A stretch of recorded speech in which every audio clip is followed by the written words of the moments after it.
because he lives. That's all about how Jesus rose from the dead. And that's where our hope lies, in the resurrection. He has victory over death, so we have the hope of eternal life. This morning, I want to continue our study in Luke, looking at Luke chapter 14. In this little section of Luke, verses 1 through 14, Jesus has some things to say about some bad attitudes, particularly the bad attitude of being a hypocrite, hypocrisy, just being fake and acting, the attitude of being arrogant, putting others down, and along with that, the idea of being elitist and excluding others, maybe because they're poor or they're not as good as you in your mind or something like that. Jesus has some things to say about these bad attitudes. So if you think about where we've come here in this study of Luke, or most recently, in our previous lesson, Jesus has been teaching and challenging and warning, sort of like he is here as well. He told the people there to strive to enter by the narrow gate. There's the broad and easy way that leads to destruction. Well, that's easy, but we're challenged to be the people of God and to go through that straight, that difficult and narrow gate to lead to eternal life, to follow God's will for us. And we're assured that Jesus' aims are going to be accomplished, was one of the things that we talked about in that previous lesson. Jesus' word will not return to him void. His goals will be accomplished. His purpose will be accomplished. And toward the end of that passage in Luke 13, toward the end of that chapter, he's recognizing some bad hearts among the people, and he's mourning over his people, and the Jewish people. And in Luke 13:34, he said, "Oh, Jerusalem, Jerusalem," he's mourning over them, "the city that kills the prophets and stones those sent to her," kind of like Jesus is sent to her, and of course he's going to be killed as well. "How often I wanted to gather your children together, just as a hen gathers her brood under her wings, and you did not want it." And so that's sort of the attitude Jesus has going into these next things that we're going to look at, that he loves his people and he wants the best for them, but they're rejecting him. And so in this lesson, we're going to look at three sort of ideas that Jesus is teaching against this idea of hypocrisy, particularly religious hypocrisy. He's going to teach against those who are proud and arrogant, those bad attitudes we can have that way, and that elitism of excluding the poor and those that are less fortunate. So let's look for those ideas as we read through our text together here in Luke chapter 14, verses 1 through 14. And I'll be reading from the Legacy Standard Bible. "And it happened that when he went into the house of one of the leaders of the Pharisees on the Sabbath to eat bread, they were watching him closely. And behold, in front of him was a man suffering from dropsy. And Jesus answered and spoke to the scholars of the law and Pharisees, saying, 'Is it lawful to heal on the Sabbath or not?' But they were silent. And he took hold of him, healed him, and sent him away. And he said to them, 'Which one of you will have a son or an ox fall into a well and will not immediately pull him out on a Sabbath day?' And they could make no reply to this. And he was telling a parable to the invited guests when he noticed how they were picking out the places of honor at the table, saying to them, 'When you are invited by someone to a wedding feast, do not recline at the place of honor, lest someone more highly regarded than you be invited by him. And he who invited you both will come to you and say, "Give your place to this man." And then in shame you proceed to occupy the last place. But when you are invited, go and recline at the last place, so that when the one who has invited you comes, he may say to you, "Friend, move up higher." Then you will have honor in the sight of all who recline at the table with you. For everyone who exalts himself will be humbled, and he who humbles himself will be exalted. And he also went on to say to the one who had invited him, when you give a luncheon or a dinner, do not invite your friends or your brothers or your relatives or rich neighbors, lest they also invite you in return, and that will be your repayment. But when you give a reception, invite the poor, the crippled, the lame, the blind, and you will be blessed, since they do not have the means to repay you. For it will be repaid to you at the resurrection of the righteous. All right, so let's dig into this text here and see this first part where Jesus is teaching against being a religious hypocrite. There in that first part of our reading, it says, now it happened when he went into the house of one of the leaders of the Pharisees on the Sabbath to eat bread, they were watching him closely. And of course, this setting of the Sabbath is a setting we've seen numerous times, and often with the Pharisees, who are this strict Jewish sect who often made up rules of their own. They weren't just following the Old Testament rules that God gave, but they made up other rules, and then they tried to bind those rules on other people. And so we see here, it's not just that he's with the Pharisees, he's invited to the house of one of the leaders of the Pharisees, so someone who's maybe more elite, upper echelon of people. Perhaps a member of the Sanhedrin, that ruling class in Jerusalem. Some sort of elite status this person has. And the way that these folks operated, they wouldn't normally have the riffraff with them. They're the elite. They're not just the Pharisees. This is the leader. And they wanted the people who they thought were great there with them. And so you kind of wonder, well, why do they have Jesus? Of course, Jesus is great, but they didn't think that. They didn't want anyone who they thought was a sinner or unclean or a troublemaker to be there with them. So they kind of look down on Jesus, and he's seen as this sinner and this troublemaker. But the reason that they brought him here was because they're trying to trap him. As it says here, they were watching him closely. They're just waiting for him to make what they consider a mistake so they can get him. In fact, they're setting a very specific trap for him here. So these elite Pharisees didn't just invite all their friends and then this weird situation of inviting Jesus. Also, there's more to their trap. There in verse 2, and behold, in front of him was a man suffering from dropsy. Now that would be, we might say, edema, this sort of a swelling. It's a fluid retaining in your body where you have a swelling. Perhaps this man's arms and legs were enlarged. Maybe he was maybe he looked kind of unusual because of all this going on. Something quite obvious that would be seen here at this dinner. Now, this dropsy can be caused by heart failure, liver and kidney damage. There's going to be underlying conditions that are causing the symptom that you'd see of this dropsy, this swelling. So this person had some serious health problems. But they wouldn't normally have invited someone like that. This person would be, stricken by God, and, there must be some sort of great sinner to have this problem. But they brought him here as part of this trap for Jesus. So Jesus is not unaware of this. He can see what they're doing. Of course, we've had numerous confrontations like this on the Sabbath before. But here in verse 3, it says, and Jesus answered and spoke to the scholars of the law and the Pharisees, saying, is it lawful to heal on the Sabbath or not?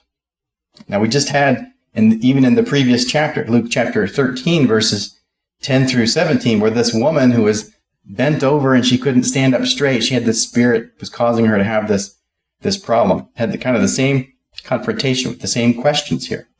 And it is true that in Exodus and Deuteronomy, we can look in the Old Testament and see that the Jews were not to work on the Sabbath. That's what the Sabbath is. It's a rest, a day of rest. You're not supposed to do work. You're not supposed to go and harvest your crops and, build things out of wood or whatever. You're not supposed to do work. But they were extending that work to say, they're putting other rules in front of that and say, well, you can't even do this or this or this or this. You can't even heal somebody. Of course, if you had the blessing to be able to heal somebody, what a great miracle that is, of course, as Jesus does here. But they're putting all these rules and restrictions on that aren't really God's rules at all. So they're not really giving a Bible answer. They're not giving an answer at all here. But the question is asked, is it lawful to heal on the Sabbath or not? They would say, if they were being outward, they would say, well, no, it's not lawful. We have rules against that in their own books that they wrote that weren't the Bible. But here in the next verse, the first half of the next verse, but they were silent. They didn't answer. And I think they didn't answer not because they didn't have an opinion, because they certainly did. And you might think, well, if they're the teachers of the law, they should teach him and get him on the right track. You can't do that. But they're watching him closely. That's a trap. They're not trying to get him to do what they want. They're trying to trap him. So they're just like, the trap is set. We'll let him fall into our trap. We're going to catch him doing what is supposedly wrong, even though he's not doing anything wrong. So the second half of that verse 4, and he took hold of him. He took hold of the man with dropsy. He took hold of him, healed him, and sent him away. So think about this man who has this swelling in his body. And the word that underlies this, took hold of him, in some context, that Greek word is used in the context of arresting people and, taking them to prison or something. So it could be sort of a kind of a harsh thing or whatever. So I kind of imagine this might be like a bear hug. He's like, I'm going to grab this guy and, kind of squish him. We're going to get this dropsy out of him. You think about other miracles where Jesus, applied things to someone's eyes when they were blind, or put his fingers in their ears for different things when they couldn't hear, and touched their tongue to get them to speak. So perhaps he was just trying to, show the connection to this. Either way, though, whether it's a bear hug or not, Jesus touches this man and accomplishes a healing. It's an amazing miracle. And he sends him away. And I imagine he sends him away because, he wasn't really invited by this homeowner of this place, the leader of the Pharisees, and for any welcoming reasons. It's just this trap, This guy probably wanted to get home and tell his family, I'm healed. I no longer have these problems with my body. So he sends him away. That's appropriate. Okay, well, the trap has been set. Jesus has fallen into the trap, right? Now he's done it. But he has more to say. Verse 5, and he said to them, kind of going back to his question, is it lawful to heal on the Sabbath, right? Which one of you will have a son or an ox fall into a well or a pit and will not immediately pull him out on a Sabbath day? And they could make no reply to this. So that question looms. Is it lawful to heal on the Sabbath or not? Their real answer is no, it's not. You shouldn't be doing this. But he's answering it by appealing to their own Mishnah. This is not drawing from the Old Testament or something. He's saying, even in your own traditional rules, if you have a son or we'll say a donkey or an ox, you have an animal, you have something that's trapped and having trouble, even though it's the Sabbath, you're going to rescue what needs rescued.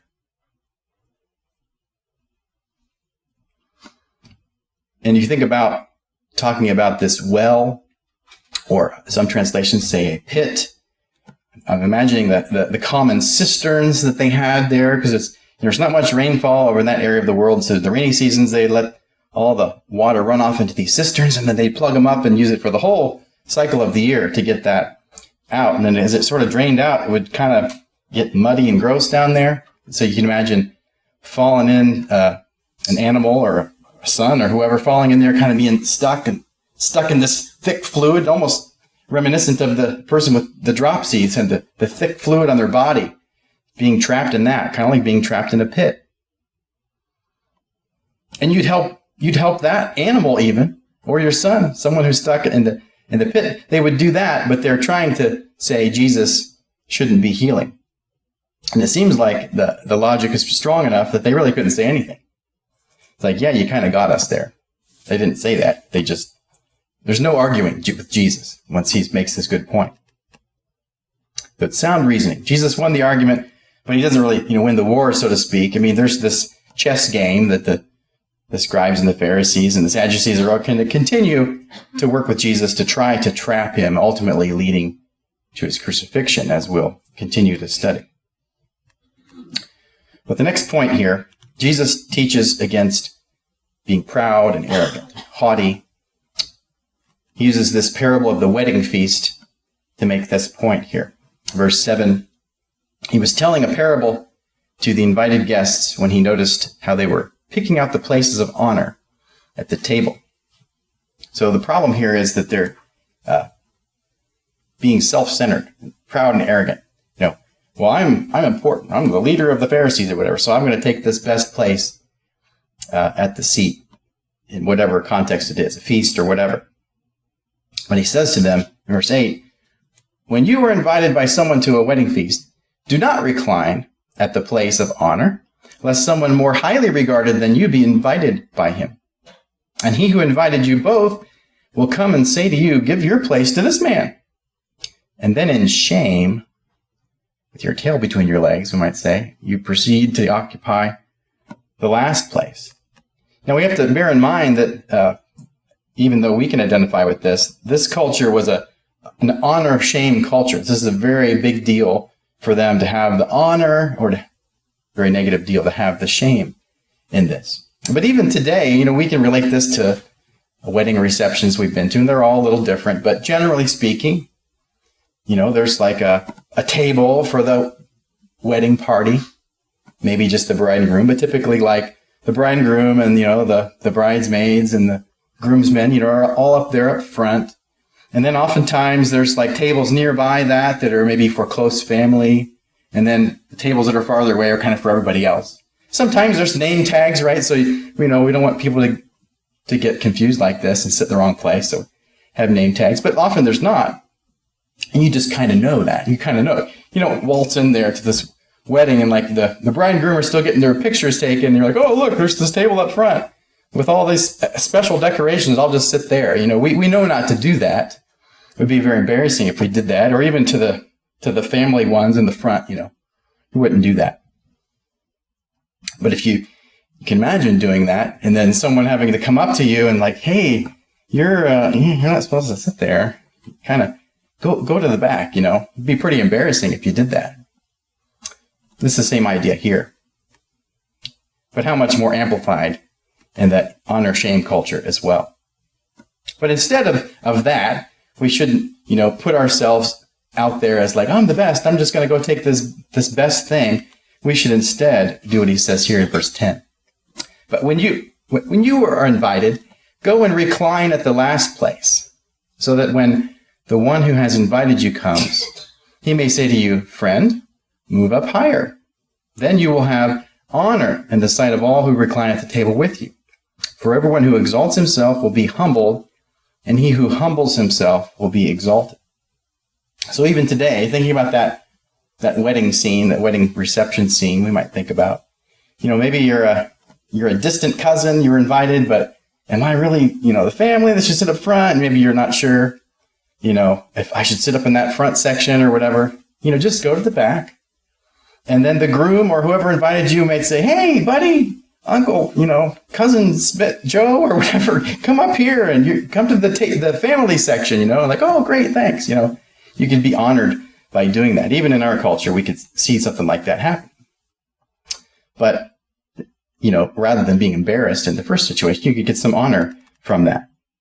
And as he says here, for everyone who exalts himself will be humbled, and he who humbles himself will be exalted. We even talked about that in our class. I think we looked at Matthew's account in our Revelation class this morning. This idea kind of transcends just this example of the wedding or whatever. Just the idea that we shouldn't exalt ourselves in whatever context it is. Certainly not toward God. Hey, God, I'm so great. You need to just honor me or something. We need to be worshiping God. Because if we exalt ourselves, we're going to be cast down and humbled.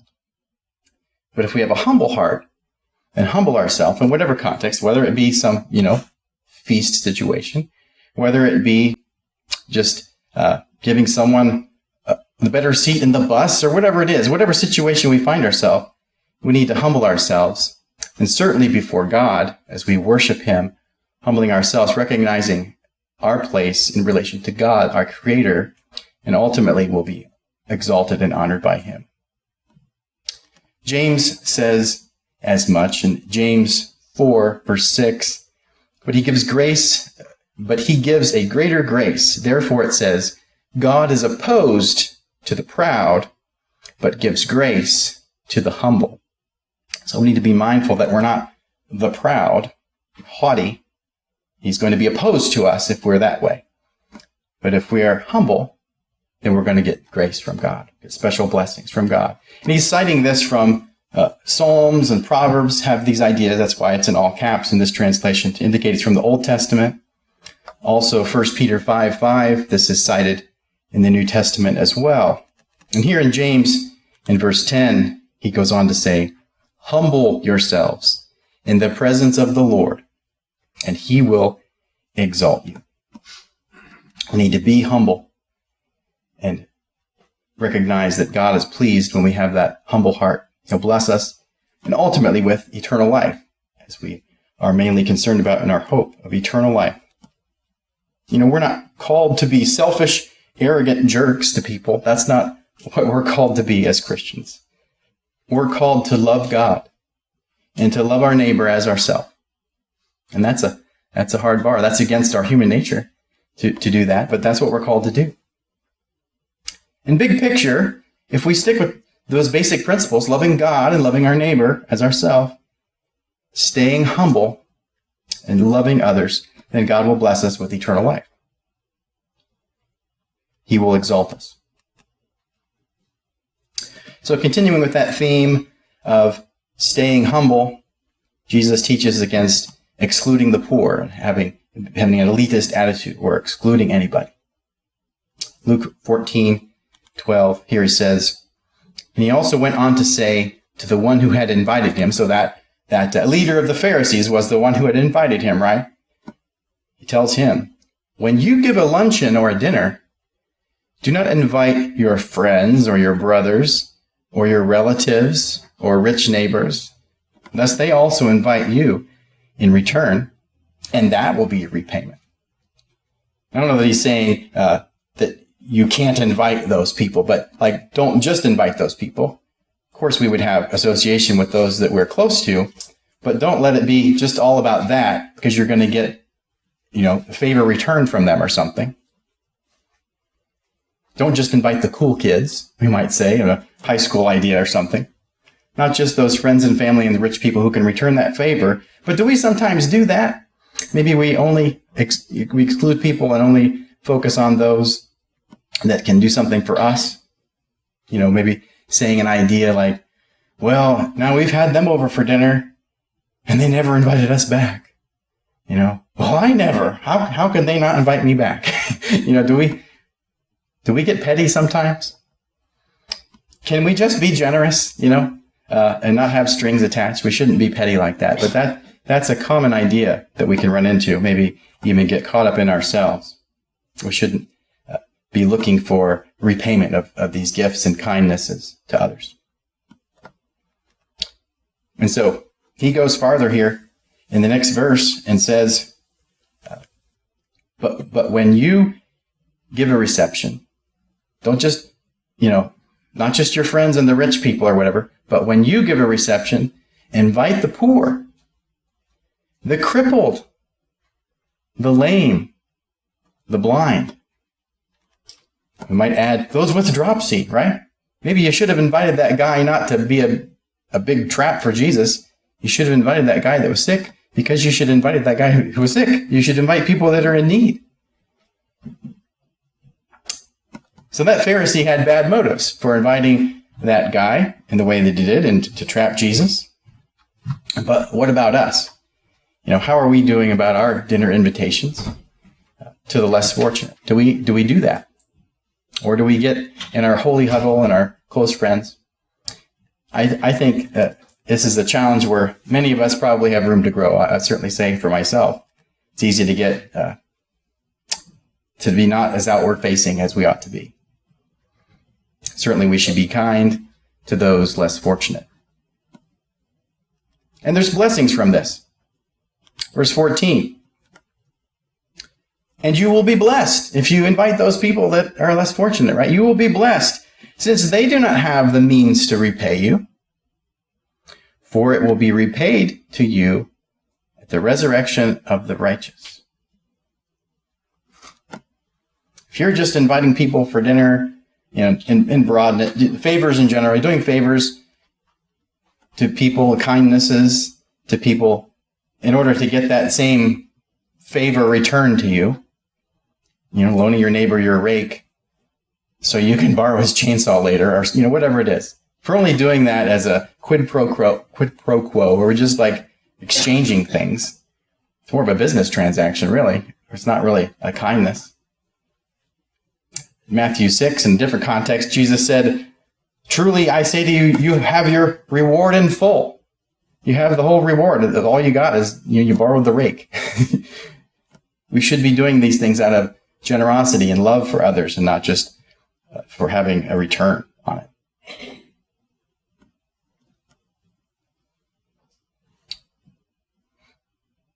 So what reward really matters? Getting a rake, getting another dinner invitation, having some favor from some rich person, or getting honor from someone who is a higher status or whatever.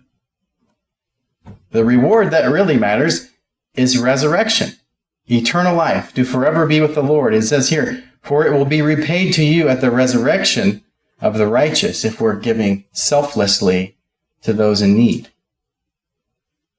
That ought to be our attitude. There was a good man who once often said, as he would preach, he would say, if you miss heaven, you miss all there is. If you miss eternal life, you miss all there is. If your resurrection is to the lake of fire, like we were talking about in our Revelation class this morning, that's the second death. You miss the whole thing. The whole thing is to be forever with the Lord in the new heavens and the new earth and the new Jerusalem. And this idea of a wedding feast that we're talking about here, this is also drawn. We could see parallels in Revelation. We can look at Revelation chapter 19, verses 7 through 9. Toward the end of all these judgments and things, it says, let us rejoice and be glad and give glory to him, for the marriage of the Lamb is Jesus Christ, has come, and his bride, the church, us, his saints, has made herself ready. And it was given to her to clothe herself in fine linen, bright and clean, for the fine linen is the righteous acts of the saints. How do our clothes look? Are our clothes the righteous acts of the saints? Then he said to me, write, blessed are those who are invited to the marriage supper of the Lamb. And he said to me, these are true words of God. If we aren't invited to this wedding feast, then we missed it all. Because the alternative is the lake of fire, where there's weeping and gnashing of teeth. So Jesus has some hard warnings to say here in this section of our reading. He's teaching against these bad attitudes that are going to lead to death instead of life. We shouldn't be hypocrites, religious hypocrites, or any kind of hypocrites. We shouldn't be proud and arrogant and self-centered and think we're all that. We should think about others and not exclude the poor, but include them. Include people who aren't like us. Because we all need to love God and love our neighbor as ourselves.